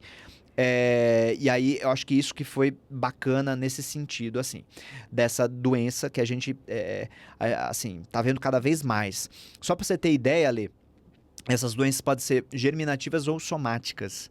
E o que é mais interessante existe hoje algumas alterações somáticas nesses genes que são responsáveis, por exemplo, da LGL, da Large Glandular Leukemia. A gente tem síndromes hipereosinofílicas, que você tem aumentos, né, do sistema STAT. Então, se a gente consegue identificar, talvez, como a gente já tem na mão os inibidores de JAK, poderia beneficiar. Mas lembrar que esses pacientes, seja ganho ou perda, eles fazem muita infecção fúngica, bacteriana, alguns fazem hipogama. Então, é isso que a gente falou até agora. É a cara da imunodesregulação, né? Eu fazer profilaxia fúngica, bacteriana, terapia de reposição de imunoglobulina. Só que eu tenho agora aqui um medicamento que é inibidor de JAK, e para esses pacientes, talvez o transplante também ajude nesse sentido, tá? Então, acho que basicamente é só para vocês saberem que existe. É saber que existe. Lembrar que existe, lembrar em paciente que faz muita infecção fúngica. Exato. Fúngica é o grande. É o chamariz. É o então, chamariz. eu vi ali, infecção fúngica de repetição, quadro imunomediado, uma artrite reumatoide que seja, lembrar desses problemas da JAK-STAT. Perfeito. Da quinesiopatia? Quinesiopatia. Toda a gente aprende uma coisa nova, gente. Desregulado é o cérebro da gente que fica, né? Não, eu acho que, na verdade, não. Eu acho que é sempre deixar a cabeça aberta porque a gente tem muito a aprender nessa vida Porque ainda, alguém viu? vem com alguma paulada Não, nela, é todo dia, gente. A nossa especialidade é uma especialidade muito nova. Eu acho que é isso que a gente tem que entender. A especialidade é muito nova, nossas doenças são novas. E a gente não tem certeza de nada, eu acho que é uma outra coisa também que a gente também tem que saber. Exato. Feito Dunning-Kruger, né? Né? A gente não sabe de nada. Eu sempre gosto de citar uma besteira, mas eu acho que é legal falar, por exemplo, a neuropatia de fibra fina. A gente não sabe nem a grossa, mas a gente já foi pra fina. Mas a gente brigava muito. A gente não, né? Brigavam muito quando alguém queria fazer imunossupressão, imunomodulação nesses pacientes há 10 anos atrás. Quando falavam de fazer imunoglobulina. A Exato. pessoa era crucificada. Ou que a gente falava pro paciente que ele não tinha nada e Que não tinha o que fazer, que a exatamente. eletroneuro era normal, né? E agora se fala, né, de imunossupressão e imunomodulação dos pacientes com imunoglobulina. Então acho que a gente tem muito pra aprender e, porra, aprendi muito aqui hoje. Mas tem mais pra aprender ainda, não Tem vou mais pra finalizar aprender. não. Mas é rapidinho agora, eu acho que é GG4 agora. Exato. Vamos pra... Mas só me diz uma coisa, assim. Por que a gente fez hoje autoinflamatória e imunocirculação em GG4? Porque a IgG é uma imunoglobulina. Ah, boa! E 4 é porque é isso, entendeu? Entendi. É porque é uma doença rara, na verdade, É uma né? doença Foi por rara, isso que a gente acabou falando E aí eu sobre acabei ficando com essa parte das doenças raras, E, né? e eu pensando agora hoje, realmente faz todo sentido, porque é uma imunoglobulina. É uma imunoglobulina, E você gosta pô. de imunoglobulinas, então Eu gosto faz das imunoglobulinas. Então manda aí pra gente. Tá, vamos lá. Não, e outra coisa que chamou a atenção no Eular, eu não vi muito no Eular de sarcoidose, amiloidose, essas outras doenças também raras, né? Doenças do tecido conjuntivo e tal. E aí, mas me chamou a atenção esse campo, esse universo da IgG4. Que é um outro universo. Exato, que é outro- agora é um outro universo. É outro universo. Então, o Renan acompanhou lá uma sessão, né, das novas perspectivas, né, da doença relacionada ao G4. E aí, Renan, o que eles falaram pra gente? Quando que eu ver um cenário clínico que eu não tenho que pensar em G4? Quando que é esse cenário? Então, o cenário clínico que eles deixam muito assim evidente pra gente não pensar em IgG4 é justamente aquele paciente, por exemplo, febrão. A gente não vê febre alta na IgG4, né? Então, é um biomarcador negativo, então a gente já afasta. A outra questão é assim, a gente vê muita lesão óssea, né? Mucosa intestinal, quadro intestinal. Quando vê isso, não é pra pensar em GG4. Não é pra pensar, porque a gente fala, tudo bem, IgG4 faz um monte de coisa. Muita mas... artrite também, sinovite Muita também. artrite, sinovite, um quadro ósseo muito grave, intestino, né? Parece uma doença de Crohn, que coisa. Não, aí já é too much pra IgG4. Então não é GG4 isso. Isso. Tá bom. Com relação à dosagem de GG4. Esse é um ponto bem bacana, né? Que mesmo níveis elevados da IgG4, né? Até o Emanuel de la Torre, né? Ele mostra... Gente boa, hein? Gente boa. Nosso amigo. Amigo do Reumatais. E ele mostra que mesmo níveis acima de 5 do valor de superior, de normalidade, mesmo assim pode ser pode ser outras condições. Condições alérgicas mesmo pode fazer aumento de IgG4, então não é só por nível aumentado que a gente tem que se desesperar com uma doença relacionada a IgG4. Até porque ele até coloca o dado de 43% dos pacientes que tem aumento de IgG4 altíssimo, mais de 5, não é IgG4, Uma não doença é doença, é que a mimetizador. gente não lembra que sobe muito IgG4 é JEPA. Exato. JEPA sobe muito IgG4. Então só pra gente lembrar desse diagnóstico diferencial. E além desse IgG4, o que eles trouxeram pra gente com relação à fisiopatologia? Então, de fisiopatologia, eu achei muito bacana, foi até uma aula do monstro John Stone, né, lá de Harvard, e ele, assim, colocou que justamente, assim... Ele trouxe o corvo? Só queria saber, trouxe o corvo de novo? O corvo negro, Corvo. né? Não trouxe, dessa vez ele não trouxe. Tava na hora já, Já cansou o corvo. cansou. O corvo cansou. E aí, assim, ele trouxe uma proteína que eles identificaram que pode ser responsável pela fibrose, né, dos pacientes com doença relacionada a IgG4. Então, os pacientes com a proteína que eu vou ver aqui, a granzima K, essa granzima K, ela basicamente, ela tá aumentada no nicho ali produto de CD4, CD8. Então, das células citotóxicas, elas produzem essa granzima K e ela que deflagra uma resposta do fibroblasto para gerar essa, assim, é uma doença fibroinflamatória, né? Então, tudo bem, a gente tá vendo a inflamação, mas ele coloca esse como um alvo, provável alvo terapêutico, né? No futuro da gente tentar agir nessa granzima. Então isso eu achei bem bacana, né? Ele traz outros dados também em relação a esses receptores, né? CD19, CD20. Então o Johnston, ele mostra pra gente que a gente tá acertando muito o CD20, rituximab e tal, aí começou agora a acertar o CD19. E aí foi estudo, né, se não me engano, no ano passado, o Mitigate, que foi o inebilizumab, antes CD19. E aí, o que ele traz? Que o anti-CD19, ele vai pegar tanto o precursor do linfócito B até a periferia, mas ele não pega o plasmablasto. E aí, qual é a justificativa? Por que ele traz isso na aula? Eu achei muito bacana. Que o plasmablasto, ele não tem linfócito CD20, não tem CD19 mais. E por que a gente está usando? Bem, a gente está pegando desde quase do stem cell até a periferia, mas não estamos pegando o plasmablasto. E aí ele mostra por que os pacientes com doença relacionada a IgG4, que você usa um CD19, CD20, para você não ter ansiedade em baixar a IgG4 dele, porque... E aí ele mostra um paciente dele que vai baixando lentamente, porque o plasmablasto ainda não foi atingido. Maduro, né? O maduro vai continuar vivo. Ainda continua vivo. Porque ele tem uma meia-vida dele, que é uma meia-vida longa, Exato. por isso que não vai baixar rápido. Porque quem produz IgG Exatamente. é o plasmablasto, que é o receptor, é o CD20. Exato. É isso, né? Exato. Então, para ter calma. Calma. O paciente está melhorando, né? Você fez o PET, né? A imagem, né? Já tirou a inflamação, já respondeu bem. Calma. Isso até só transpondo, né, falando em tratamentos novos, tratamentos, é com relação até ao CAR-T. Né? O CAR-T de CD19, por exemplo, você vê que ele não depleta imunoglobulina, mas não tanto quanto a gente imaginava. Exatamente porque ele vai na CD19. Exatamente. E aí, eu achei bem bacana essa questão dele, traz a fisiopatologia com a coisa, a parte do tratamento, né? E aí ele traz essa depleção do linfócito B. E aí ele cita, né, o inebilizumab para reduzir flare da doença, né? 90% dos pacientes, porque... acho que é o mantra do Johnston, né? Tanto na vasculite associada ao ANCA, né?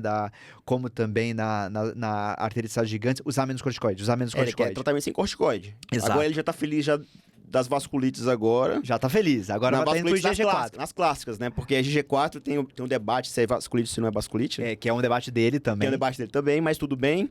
E agora quer tirar o corticoide do IgG4. E aí, falando em tirar corticoide do IgG4... Além do inebilizumab, ele trouxe um novo medicamento. Ele trouxe o mais um trava-língua. Mais um trava-língua. Ele trouxe o Indigo, que é o Mitigate foi pro inebilizumab, e agora o Indigo pro Obexelimab. Me lembrou, lembra do Obelix e o Asterix? Era o desenho lá antigo. Obexelimab. Beleza. E ele é um antilinfócito B, tá? E é interessante que ele bloqueia tanto o CD19 como a fração FC gama R2B, né, que é uma fração importante ali também do linfócito B. E aí ele mostrou o desenho de estudo que atingiu o endpoint primário com 73% da doença livre de doença em 52 semanas. Então já um trial já em andamento. Então talvez seja mais um medicamento para a doença relacionada a IgG4, o Obexelimab, além do inebilizumab também, para tudo tentar diminuir a dependência do paciente que tem corticoide. Porque veja, paciente, uma das coisas que a gente fala, né, é IgG4 ou não? Respondeu ou não o corticoide? Né? Então a gente já tá, tudo bem, respondeu bem ao corticoide. Só que a gente agora vai ter que fazer algum outro medicamento. E aí ele coloca também na aula dele, bem bacana, o Johnston, e aí? A gente faz para o paciente uma monoterapia e pronto? Ele mostra que os pacientes recidivam, né? Depende do paciente, mas a maioria recidiva muito, né? E aí vale a pena sempre fazer de maneira intermitente você depletar esses linfócitos B, dependendo da clínica do paciente. Então esse eu acho que é um outro dado prático também, né? E aí só trazendo um adendo que o estudo Indigo já foi publicado já. Estudo fase 3, dado positivo, tá no New England. Acho que a gente trouxe até na newsletter do começo do mês, porque foi publicado durante o EULAR já. Então, só para trazer nesse dado aí, um dado bem legal. E aí, com relação à fibrose, o que ele trouxe com relação à fibrose?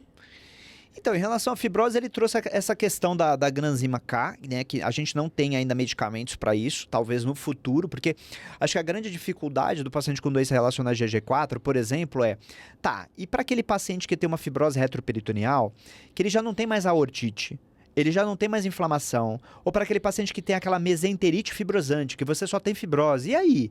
A gente ainda não tem grandes estratégias para tentar vencer a fibrose desses pacientes. Não, ele não citou em nenhum momento os antifibróticos, tá?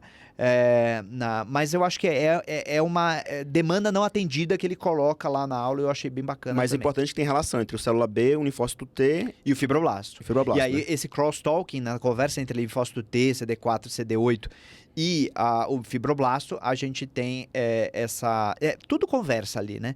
Tanto é que você vai falar, pô, mas o linfócito T, por que eu tô dando um antilinfócito B e eu tô atingindo o linfócito T, né? Tanto é que tem uma célula muito importante na doença relacionada a GG4, que é o linfócito T citotóxico SLAMF7, que a gente não tá afetando ele. Até tem medicamentos anti-SLAMF7 já em clinical trials para IgG4, com alguns resultados bacanas, mas a gente tá acertando o linfócito B e a gente tá tirando essa conversa que o B faz pro T e o fibroblasto. É isso que a gente tá fazendo na IgG4. E, Renan, com relação à parte de mimetizadores, né? Porque a doença relacionada a G4 é uma doença que tem um fenótipo clínico muito pleomórfico. Ela pode se apresentar de várias maneiras, né? É um lúpus símile, brincando. Quando que eu tenho que tomar cuidado, assim, quais são as doenças que podem mimetizar doença relacionada a G4? O que eles trouxeram pra gente com relação a isso? Eu acho que os mimetizadores sempre é muito falado na doença relacionada a GG4, porque como ficou uma modinha, né? Tudo é GG4. Então, calma, muita coisa pode ser mimetizador.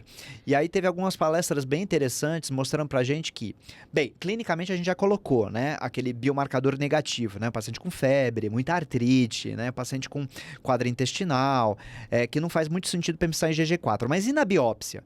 Então, alguns dados mostrando, por exemplo, paciente com granuloma na biópsia, seja granuloma caseoso, não caseoso, né? Não deve ser GG4, tá? Não, é até critério de exclusão. Paciente com vasculite necrosante na biópsia, também não. Microabscessos neutrofílicos, porque isso tudo lembra muito ANCA, né? Emperipoliese, lembra mais as histiocytoses. Não, calma, pera, você falou uma palavra nova pra mim aqui. Emperipoliese. Pra anotar no meu dicionário. O que é emperipoliese? É quando os polimorfos nucleares viram canibais. Tá. Então é um canibalismo na qual você encontra uma célula fagocitando outra, né? É um tipo de fagocitose, né, que existe, é emperipoliese, quando você vê... Mas o que é emperipoliese? É que você vê a célula, ela fagocitou outra e ela deixou ela íntegra. Né? Então, assim, você não vê ela meio comida ali, né? Porque na macrofágica, às vezes você vê, mas ela tá meio comida. Aqui ela tá íntegra, é como se eu engolisse. Abraçou. Abraçou e você vê ela dentro da outra célula, literalmente. Né? Como se eu visse, por exemplo, um macrófago fagocitando um linfócito. E o linfócito tá bonitão lá dentro. Moby Dick. Pode ser. Moby Dick. Pode ser. É Moby Dick, né? Que vai lá, come, a pessoa fica viva lá dentro, lá da é Moby Dick. baleia? É isso aí. Tá bom, fechou. Tá. E continuando aí, você falou da hiperopolese? Não, e aí tem vasculite, granuloma, né, neoplasia. Então, tudo isso que você vê aí na biópsia, obviamente não, vai ter que chamar atenção. Eles falaram bastante dos níveis de GG4, né, e aí um dado bem interessante que eu vi lá, ó, síndrome POEMS, né, que você tem aquele espectro, né, do mieloma múltiplo, né, que você tem a paciente com alteração de polineuropatia, organomegalia, alterações de pele, né? Então, o paciente tem uma alteração muito mais esclerótica do que lítica, então é o POEMS. 6% dos POEMs podem ter níveis elevadíssimos de GG4. Então, assim, tem que tomar um pouco de cuidado. Várias doenças, que você falou da JEPA, né? Ele coloca aqui 1,6% das JEPAs tem níveis, né, superiores a 5 vezes, né? A síndrome hipereosinofílica também. Então, a gente ficar com esse dado. E aí, um dado bem bacana da Universidade Emory, né? Clinical Cohort, eles usam que 43%, né, dos casos de GG4 que vão para a clínica deles, 43% não era IgG4, tá? Então, esse é um dado que alarma, né? Quase metade dos casos. Por isso que eu acho que sempre quando falam de GG4, tá falando muito de mimetizadores. E aí eles apontam que dentro desses 43% dos casos que não era IgG4, a maioria que você tem que ficar mais atento é pacientes mais jovens. Então, a mediana IgG4 pura, doença relacionada a IgG4, 60 anos. Mediana 50, 49, puxa, muito novo para IgG4. A gente sabe que IgG4 costuma dar mais em aquele homem, né? Então, mulher mais jovem, pensar mais em doença relacionada a IgG4, né? E interessante que desses 43% que eles avaliaram na Emory Clinic, 58% deles tiveram que fazer pelo menos 2 biópsias, ou seja, não foi tão fácil não. Teve que rebiopsiar, chama o paciente de novo e tal. Então esse é um dado de perseguir, né, os mimetizadores. E aí chama atenção para a doença de Erdheim-Chester, que é uma histiocitose, um problema dos histiócitos, dos macrófagos que ficam desregulados. E aí as mutações somáticas que a gente estava falando, um exemplo clássico é o Erdheim-Chester, que o paciente faz uma mutação no BRAF, é um gene super importante. A clássica mutação é a V600E, mas pode ter outras, mas o gene BRAF, ele vai levar a esses macrófagos a ficarem totalmente desregulados e fazer muita lesão óssea. Então, quando lembrar de Erdheim-Chester, que é um grande simulador de fibrose, retroperitone e tudo mais. O Hairy Kidney, então ele aponta isso, né, no eular. O rim cabeludo. O rim cabeludo. Então, aquele rim que não vai no salão de beleza, não corta o cabelo, tá muito cabeludo. Tony Ramos, é o rim Tony Ramos. Esse é o problema para... Você vê na imagem, né? Você vê na imagem como se fosse ali... As traves de fibrose, né? Isso, como se fossem raios de sol ali, né? Exato. É esse rim cabeludo, lembrar desse diagnóstico cabeludo, que é o Erdheim-Chester. Mutação somática, tal. Mas lembrar que 90% dos pacientes têm a lesão esclerótica, principalmente ali no joelho. Osso, né? Então pegou osso. Então, 90%, então raio-x toma, é barato, vamos fazer mais do que pesquisar mutação. 90% dos pacientes têm, então olha lá o joelho, o distal da fêmur e o proximal da tíbia, a maioria deles tem lesão esclerótica. Então isso é um dado importante. E lembrar, né, que GG4 não costuma ter envolvimento ósseo, né? Não tem, costuma... Exatamente. Que até que a gente colocou lá no começo que quando você vê envolvimento ósseo, pensa em outro diagnóstico. Exatamente. Tá. E com relação a e fora Erdheim-Chester, outros Aí, pra gente pensar? assim, né, a retroórbita, né, que a IgG4 gosta de pegar, eu achei bem bacana a questão de feijão com arroz. Às vezes é uma exoftalmia por Graves, né? Então, a doença de Graves, né, que muitas vezes, às vezes nem tem alteração da tireoide, mas você pode ter pro antitrabe ali uma alteração, pega mais a região ali do inferior, o reto inferior é mais Graves, e o IgG4 é mais retrolateral. Então, dependendo de qual Finalmente musculatura... tivemos essa resposta, eu tô feliz. O quê? Calma, porque eu sempre perguntava isso nos podcasts. E não tinha isso bem na literatura. Eles colocam justamente que o Graves, ele gosta da região inferior e a IgG4 gosta de comer pelas beiradas. Vamos colocar assim, comer pelas beiradas, pela lateral, pelo reto lateral. O IgG4, outra dica também para Graves, é que ele pega e aumenta o nervo infraorbitário, né? Então, assim, realce da parte do nervo, a gente não vê na endocrinopatia de Graves, quanto a IgG4 gosta de pegar tudo, né? Pega até o nervo, então se tiver um aumento, um espessamento do nervo ali no raminho infraorbital, é um outro dado importante para diferenciar a IgG4 da doença de Graves, tá? Então, isso eu achei bem bacana, essa diferenciação no olho. A glândula, né, Sjögren também. Então, claro, se o paciente tem anti-Ro, né? E outro detalhe, Sjögren gosta mais de parótida e IgG4 gosta mais de submandibular, né? Então, IgG4 é mais embaixo aqui, Sjögren é mais em cima no parótida. São dados simples, né, que clinicamente a gente pode já tentar ajudar nesse sentido. Também o aumento da glândula lacrimal também, que a gente não está acostumado a ver aumento de glândula, né? Assim, lacrimal é importante no paciente com... Sjögren pode acontecer, mas é menos comum. Então, você vê um aumento muito importante da glândula lacrimal, muito importante da submandibular. Lembrar de doença relacionada ao G4 também. Outra coisa que não é dolorosa, né? Também Isso é um detalhe bem bacana. O Sjögren dói muito e GG4 não dói, né? E porque o corticoide vai ter uma resposta que pode ser até boa nos dois, né? Mas é melhor na IgG4, tá? E aí, para finalizar, acho que os mimetizadores, eu gostei quando eles comentaram bastante das lesões destrutivas, né, do seio mediano. Porque assim, eu não sei, Ale, mas quando que não faz muito tempo, mas quando eu fiz a residência, eu achava que quem faz nariz em cela ou é GPA, né, ou é cocaína, mas eu não tinha no meu diagnóstico diferencial doença relacionada a GG4 cair no nariz de uma pessoa, né? Essa é novidade, viu? Né, e a gente fala... Mas a referência é que é de 2017. Acho que é a gente que não tá atualizado. Não, na verdade, eu acho que não estava muito bem estruturado, né? Porque uma coisa é do estudo, do artigo, até estar consolidado nos artigos de revisão. Exato. Depois no livro de literatura, isso também ser bem aceito também como um conceito, né? É porque, assim, né, o nariz em célula é bem policondrite, recidivante, e as infecciosas, né, Aham. leishmaniose, sífilis, por aí vai. Mas, assim, a IgG4 é uma causa, sim, que pode fazer destruição. Então, aí a mescla com as vasculites associadas ao ANCA e a mescla da vasculite associada ao levamisol, que é a cocaína. Então, acho que essa é a grande diferença, né, a dificuldade que a gente tem. E aí, eles foram fazer um estudo muito legal, Della Torre, olha que estudo bacana. Ele foi diferenciar. Como que eu vou diferenciar, então, esses pacientes? Porque pela IgG4, ele não conseguiu atingir um P sérico, assim, o P value, né? Ele não conseguiu atingir, estatisticamente, eu consegui diferenciar esses pacientes GPA, né, vasculite associada ao levamisol, da doença relacionada à IgG4, pela IgG4 sérica, ou seja, todo mundo pode ter IgG4 sérica aumentada. Agora, o que ele diferenciou, e foi muito bacana, é plasmablasto em sangue periférico. Isso claramente, o paciente com aumento de plasmablasto em sangue periférico para doença relacionada à IgG4, quando comparado às outras, grupo controle, vasculite associada ao ANCA e levamisol, isso foi bem bacana.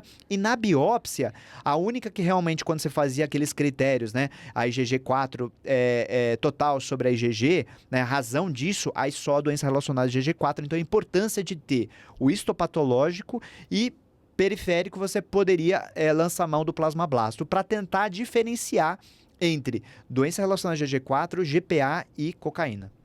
Muito legal, Renan. Acho que a gente aprendeu muito, viu? Hoje a gente aprendeu demais. Deu pra Foi fritar top. o cérebro aqui. Foi da banheira Foi da banheira pra Depois, sauna, inferno, agora pra tudo inferno. pra sauna. Foi excelente. Alguma coisa a mais que você queria falar? Não, eu acho que foi bem bacana, deu para aprender bastante aí no Eular. A gente vai trazer mais conteúdos aí pro ouvinte, né? A gente tem mais episódios pra sair ainda, viu, E pessoal? GG4 mesmo, a gente vai lançar outros reacts aí, porque eu acho que tem bastante coisa nova aí pra gente falar de GG4, as terapias novas, né, e tudo mais. Com certeza. Tem pós-Eular pra sair ainda pra vocês, tá, pessoal? Um que a gente vai falar só de colágeno. A gente já soltou o episódio de Sjögren. A gente vai soltar um episódio em breve, na próxima semana, de lúpus, esclero e miopatias, né? Um episódio wrap-up aí pra vocês. E se vocês quiserem episódios de outros temas do Eular, de aprendizados, abstracts, mandem pra gente, sinalizem a gente. Pode mandar no grupo do WhatsApp, pode mandar no Instagram, pode mandar no WhatsApp pessoal. O que vocês quiserem, vocês avisam pra gente, tá? De doença comum ou até doença rara, né? Até doença rara. Aqui a gente não exclui ninguém. A gente é bem inclusivo aqui. Meu raro amigo. Não é bem exatamente. A gente é bem inclusivo. E o que vocês quiserem, vocês mandam pra gente, tá, pessoal? Que a gente tá aqui pra trazer pra vocês os aprendizados. Seja a gente estando presente lá, seja à distância. No Eular, acho que foi muito bom esse ano do Eular. Acho que teve muitos trabalhos interessantes. E o que vocês quiserem, mandem pra gente. A gente tá aqui pra trazer conhecimento, agregar de maneira prática, leve pra vocês. E contem com a gente, contem com o Reumatais. Grande abraço. Tchau, tchau, pessoal. Tchau, tchau.